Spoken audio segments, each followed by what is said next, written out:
Who's the best team in the AFC? Rex. I think it's Baltimore. And Greeny, nobody talks about this.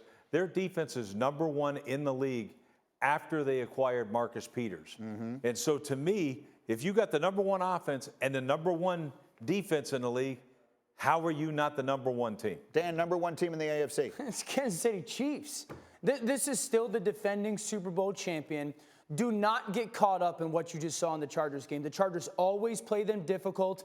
They're scheme-wise and personnel-wise built exactly the way San Francisco is. They're the only two teams in the NFL that are built like that. The addition of Clyde Edwards-Helaire will continue to pay dividends for this football team. Now, they got to get better to stop the run up in the middle. They got to get better defensively stopping the run. But I'm still taking the Kansas City Chiefs because they get the best player on the planet. Ryan Clark, for the second time this morning, I'm asking you to break a tie. Which is the best team in the AFC?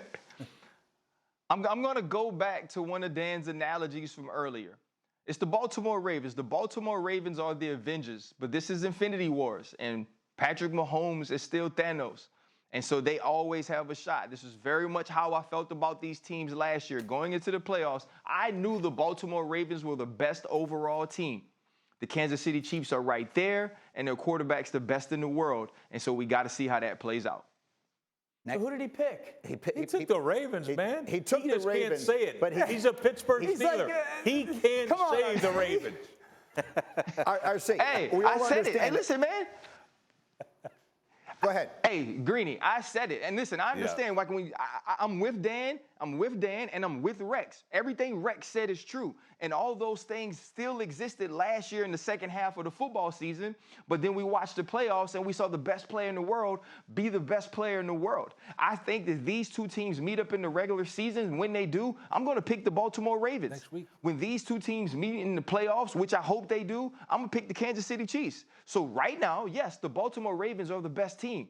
Patrick Mahomes is still the best player in the world. They will play next Monday night, a week from tonight, in Baltimore. Those two teams will go head-to-head for their regular season meeting this year, and we'll see what winds up happening there. And I said it on the radio last week, and I'll say it again.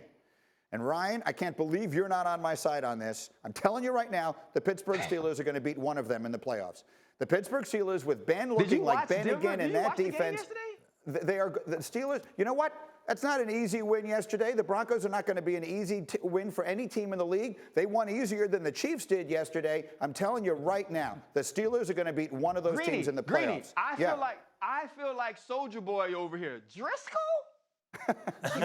We're excited because we let Driscoll score 21 in Pittsburgh. I know there's no fans. That is not the type of dominant performance that you needed to see from my Pittsburgh Steelers after you put them in the big three. It's not the big three right now. And if it's a big three, it's like Dwayne Wade, LeBron, and then Chris Bosh. It's not like the Celtics big three. Go ahead. I'm with you. I think I picked Pittsburgh to win the division. Me too. And as great as Baltimore has been, I expect them to get better and better. They're the best blitzing defense in football right now. Claypool is a player. Like I told people he was going to become a player. And Big Ben is just starting to show like, okay, I'm not the fourth best quarterback in our division. Thank you for watching ESPN on YouTube. For live streaming sports and premium content, subscribe to ESPN+.